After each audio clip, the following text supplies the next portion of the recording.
Hi home cooks! Today I'm in the kitchen making creamy corn and bean succotash. This homemade side dish is a delicious way to enjoy summertime seasonal vegetables. I love cooking with sweet corn when it comes in season, and other than the classic corn on the cob, this is my favorite corn recipe to make, and it's almost as easy. This vintage side dish is made with sweet corn, tender beans, butter, and cream for the ultimate comfort food. If you love old-fashioned recipes and hearty home cooking, this easy old-fashioned recipe has been loved for generations and is a must-try. So let's get into the kitchen. This is how I make homemade creamy corn and bean succotash. I'm going to start this recipe by preparing the sweet corn. For my succotash today, I'm going to be using 3 cobs of corn, but you could also make this recipe with canned corn or frozen. For my fresh corn, I'm going to husk and remove all the silks from the corn. I need about 1½ cups of corn kernels, which works out to be 3 to 4 cobs of corn depending on their size. To cook my corn, I'm going to be boiling it today. So I already have a big pot of water boiling and ready to go. If you're using fresh corn, place it in the boiling water and let it cook for 5 minutes. Then I'm going to remove it from the water and set it aside until it's cool enough to handle. Meanwhile, I'm going to cut a ½ pound of green beans into bite-sized pieces. I'm going to cook these in the boiling water as well for 5 minutes.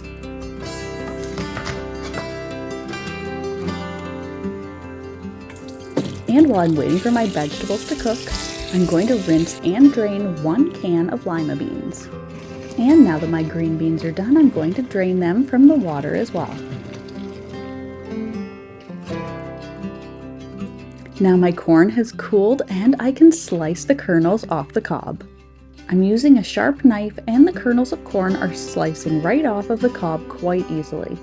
If you want to make sure they don't bounce all over your kitchen, place a kitchen towel underneath of the cob of corn as you're slicing it. And this should keep all your kernels in place. Now you can cook the rest of this recipe right in the same pot. I'm just changing mine out here for a shallower pot, and it's lighter in color, but that's just to make it easier for you guys to see what's going on. Now that everything's cooked, we can bring the succotash together. In the pot, add your corn kernels, your cooked green beans, and the lima beans. I'm also going to add in 2 tablespoons of butter and a ½ cup of cream. And to make sure it's really rich and creamy, make sure you use something like 18% or even 35% cream. And I'm also going to season it with about a ½ teaspoon of salt and a ¼ teaspoon of pepper. I'm going to stir this together over medium heat until the cream mixture comes to a simmer.